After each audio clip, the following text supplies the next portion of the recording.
2022 2023 কোভিডের পরে দুটো বছর যখন বাংলা কমার্শিয়াল সিনেমা পুরো ভাঙচুর অবস্থায় রয়েছে। রীতিমতো আমরা নর্মাল টাইমে দেখতে পাচ্ছি বাংলা সিঙ্গেল স্ক্রিনগুলোতে রীতিমতো চেয়ারগুলোতে একদম মরিচা পুরো পড়ে যাচ্ছে। সেই সমস্ত টাইমে বাংলা সিনেমা দেখার জন্য সিঙ্গেল স্ক্রিনে লোক টানার ক্ষেত্রে জিদ্দার অবদান কতটা ছিল সেটা আমরা সবাই জানি। এবং আজকে হঠাৎ করে দেবদাকে বড় করতে গিয়ে জিদ্দাকে ছোট করা বা জিদ্দার অবদানটাকে ভুলে যাওয়া, কিছু মানুষ হয়তো এই জিনিসটা ভুলে যাবে। কিন্তু আমরা দেখেছিলাম আগের বছর সেই ঘটনা ঘটতে যেটা কল্পনা করা যায় না। চেঙ্গিজের টাইপে সলমান খানের সিনেমা রিলিজ করেছে কিসি কি ভাই কিসি কি জান, এবং সেটার সামনে শুধুমাত্র বাংলায় নয় মুম্বাইয়ে গিয়েও রীতিমতো লড়াই করে আসছে একটা বাংলার হিরো, যার নাম হচ্ছে সুপারস্টার জিৎ। তো এই ধরনের ঘটনার তো আমরা সাক্ষী থেকেছি, আজকে তো ভুলে গেলে তো হবে না, কোনোভাবে তো অস্বীকার তো করা যাবে না। আমরা আগেও বলেছি জিদ্দার যদি কিছু ভুল থেকে থাকে লাইফে সেটা হচ্ছে প্রমোশন, সেটাকে আমি অস্বীকার করছি না। প্রমোশন আজকে যদি দেবদার মতো করে জিদ্দা করতো তাহলে আরও অনেক কিছু ঘটতে পারতো, একদম সত্যি কথা, আমি মেনে নিচ্ছি। কিন্তু তা সত্ত্বেও তার যে অবদানগুলো রয়েছে উইদাউট এনি প্রমোশন, এবং তার সঙ্গে সঙ্গে স্রোতের বিপরীতে গিয়ে কমার্শিয়াল সিনেমা করে যেগুলো তিনি অ্যাচিভ করেছেন সেগুলো তো কখনো অস্বীকার তো করা আমার পক্ষে অন্ততপক্ষে সম্ভব না, অন্ততপক্ষে আমৃত্যু তো আমার অন্ততপক্ষে মনে থাকবে। কিন্তু এরই মধ্যে 2022-23 এই ঘটনায় ঈদের কতটা অবদান ছিল জিদ্দার আসাতে সেটা আমরা সবাই দেখেছিলাম। জিদ্দার কতটা অবদান ছিল ঈদের টাইমে সেটা আমরা সবাই জানি। আমরা কিন্তু 2024-এ সেই ঘটনার পুনরাবৃত্তি ঘটতে দেখলাম না, যখন বলিউডের দুটো মহা ফ্লপ সিনেমা এলো ময়দান এবং বিএমসিএম। তার সামনে কিন্তু মির্জার সুবর্ণ সুযোগ ছিল সমস্ত রেকর্ড ভেঙে দেওয়ার, একটা হিউজ বক্স অফিস আনার হাইপ ছিল সিনেমাটার। কিন্তু অঙ্কুশের সেই ক্যাপাবিলিটি নেই বলে, এই পারফর্মার হিসেবে কিন্তু বলছি না, পারফর্মার হিসেবে নো ডাউট অঙ্কুশদা মারাত্মক কাজ করেছিল, একজন ভালো পারফর্মারও। কিন্তু সেই অডিয়েন্স পুলটা নেই বলে ঈদ কিন্তু কাঁপাতে পারেনি অঙ্কুশদা, যেভাবে জিদ্দা কাঁপাতে পারে আমরা সবসময় দেখে এসেছি। সেই জিনিসটা কিন্তু ফুলফিল হয়নি।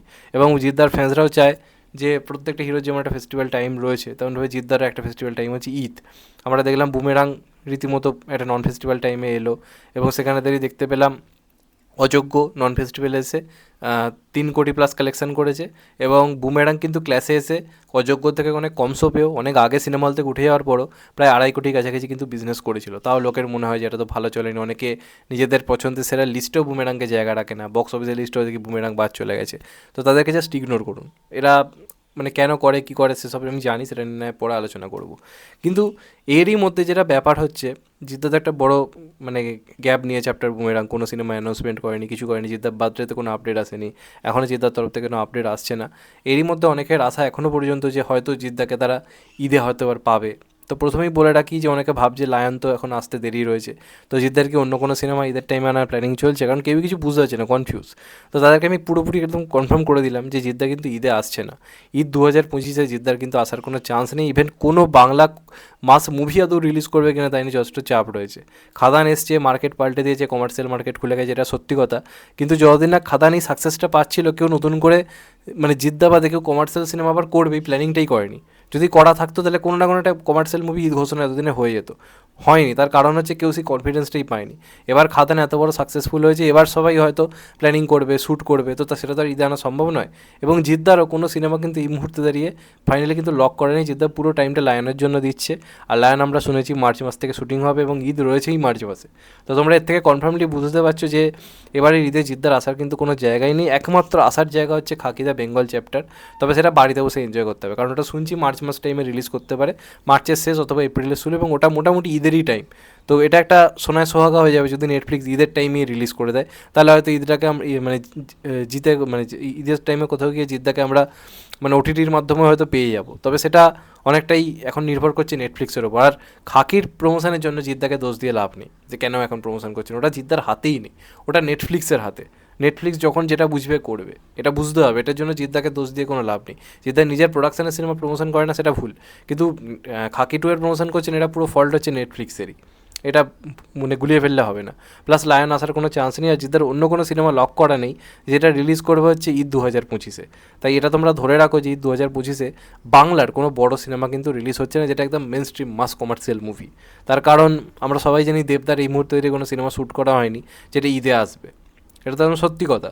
মানে দেবদা তো ঈদে আসছে না, এটা তো একদম 200% কনফার্ম, কারণ কোনো সিনেমা তো রেডি করা নেই। দেবদা আসবে বেশ খানিকটা পরেই, আবার হয়তো পুজোর টাইমে বা আগস্ট এরম টাইমে হয়তো আসতে পারে। ঈদে আসার তো কোনো চান্স নেই। আর জিদ্দা তো আসছে না বুঝেই গেলে। অঙ্কুশদার এই মুহূর্তে এমন কোনো সিনেমা নেই মির্জার মতো, যেটা ঈদের টাইমে এসে একটা ভালো রকম মাস কমার্শিয়াল একটা কামব্যাক করাতে পারবে। আর বাকিদের কথা তো বাদই দিচ্ছি, মানে তারা তো রীতিমতো একদম হারিয়ে জায়গা পর্যায়েই পড়ে গেছে যে ঈদে এসে লড়বে। তো এই কারণে কিন্তু ওয়েস্ট বেঙ্গলে সালমান খানের সিকান্দার কিন্তু একটা ভয়ঙ্কর বক্স অফিস আনতে যাচ্ছে। আগের বার কিন্তু ভালো রকম চাপে পড়তে হয়েছিল কিসিকি ভাই কিসিকি জানকে চেঙ্গিজের সামনে। শো কমপেও চেঙ্গিজ এত ভালো রেসপন্স করেছিল যে পরে কিসিকি ভাই কিসিকি জানের অনেক শো কমিয়ে সেটা চেঙ্গিজকে দেওয়া হয়েছিল। এবং বরাবরই সালমান খান কোথাও গিয়ে কখনো দেবদার জন্য কখনো জিদ্দার জন্য কিন্তু একটু হলেও চাপ খেয়েছে ঈদের টাইমে। অন্তপক্ষে বাংলায় মুখ রক্ষা করার জায়গাটা কিন্তু বরাবর জিদ্দেবই করে এসেছে ঈদের টাইমে। কিন্তু এবার না আসছে দেবদা, না আসছে জিদ্দা, অঙ্কুশদার ওপর ভরসা আগের বছর করা হয়েছিল। যদি একটা মির্জা মানে ভয়ঙ্কর বক্স অফিস আনতে আমি শিওর তার 2-3 দিন পরে মানে মানে ঈদের প্ল্যানিং অঙ্কুশদা করে নিত 2024 থেকে, সেটা তো আর হলো না। তো যে কারণে সেও সেই কনফিডেন্সটা পায়নি। তো এই মুহূর্তে কিন্তু সালমান খানকে আটকাবার মতো আর কেউ থাকলো না। জিদ্দার মধ্যে সেই ক্যাপাবিলিটি ছিল, কিন্তু জিদ্দা আসবে না, এটা তুমি কনফার্ম ধরে রাখো। এবং জিদ্দা এখন খুবই কম কাজ করবে, যেটুকু আমার অন্তপক্ষে মন বলছে। জিদ্দা এখন সেই আমির খানের পদ্ধতিটা নিচ্ছে, যে একদম কম কাজ, মানে ঋত্বিক রোশন আমির খান যেভাবে কাজ করে বেশিরভাগ টাইমটাই পরিবারকে দেওয়া, তার সঙ্গে সঙ্গে একটা সিনেমার পেছনে অনেকটা টাইম দিয়ে আনা। এটা কিন্তু অনেকে হতাশ হতে পারে, কিন্তু এটা ভালো দিক, আমিও চাই সেটা হোক। কারণ আস্তে আস্তে যেভাবে ইন্ডাস্ট্রি পাল্টাচ্ছে, আর জিদ্দা যাই করুক সেটা নিয়ে নেগেটিভিটি হয়। সেটা প্রমোশন যখন জিদ্দা ভালো করে সেটারও অনেক কিছু ব্যাপার স্যাপার আছে ভেতরে ভেতরে, সেগুলো আমি নয় পরে আলোচনা করবো, সেগুলো নিয়ে এখন কথা আর বলছি না।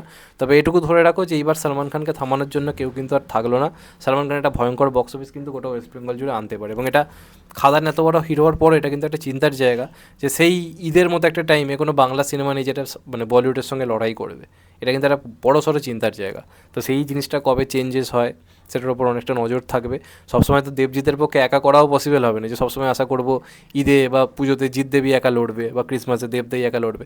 বাকিদেরকেও তো এবার সেই স্টারডামটা ক্রিয়েট করতে হবে, নাহলে ইন ফিউচার এখন তো দেবজিৎ আছে বলে কোনো না কোনো বছর আমরা দেখছি ভয়ঙ্কর কিছু ঘটছে। কিন্তু যখন এরা কাজ করা ভেবে, জিদ্দা তো অলরেডি কমিয়ে দিয়েছে, দেবদাও কয়েক বছর পর আস্তে আস্তে কাজ করা কমিয়ে দেবে বা হয়তো করেও যাবে। কিন্তু আমি জিদ্দার কথা যদি বলি, কাজ আগের থেকে অ্যাক্টিভনেস অনেকটাই কমে গেছে, কাজ করার পদ্ধতি পাল্টে গেছে, কাজ করার সংখ্যা অনেক কমে গেছে। তো আস্তে আস্তে তো মানে সময় হচ্ছে যে নতুনদেরও উঠে আসার। তো সেই দিক দিয়ে এখনও তো কাউকে দেখতে পেলাম না যে ঈদে আসবে একটা মাস মুভি আনবে, সালমান বা অন্য কারোর সঙ্গে একটা লড়াই করবে। তো এটা কিন্তু একটা জায়গা। আর যারা জিদ্দার ফ্যান্সরা ওয়েট করছে যে ঈদ 2025-এ জিদ্দার সিনেমা আবার আসবে, তো 2024-এর মতো 2025-ও কিন্তু জিদহীন মানে ঈদ আমাদেরকে কিন্তু কাটাতে হতে চলেছে, এটা একদম কনফার্ম তোমাদেরকে আমি জানিয়ে দিলাম। একমাত্র খাকি টু যদি আসে, বাড়িতে বসে তোমরা জিদ্দাকে দেখার সুযোগ পাবে, যেটা আমি বললাম মার্চ মাসে আসার চান্স রয়েছে। তো সেটার উপর ডিপেন্ড করছে তারা ঈদে রিলিজ করবে নাকি মার্চ মাসের অন্য কোনো টাইমে, সেটা সময় বলবে। তো দেখা যাক লাস্ট অব্দি কী হয়। তবে চাইবো যে অন্ততপক্ষে একটা অ্যানাউন্সমেন্ট যেন জিদ্দার মানে ঈদ উপলক্ষে আমরা একটা পাই। তো দেখা যাক কী হয়। যদি জিদ্দার ভিডিওটা দেখে, তার কাছে রিকোয়েস্ট রইল যে তোমার সিনেমা আসুক না আসুক, ঈদ মানে জিদ আমরা সবসময় বুঝে এসেছি।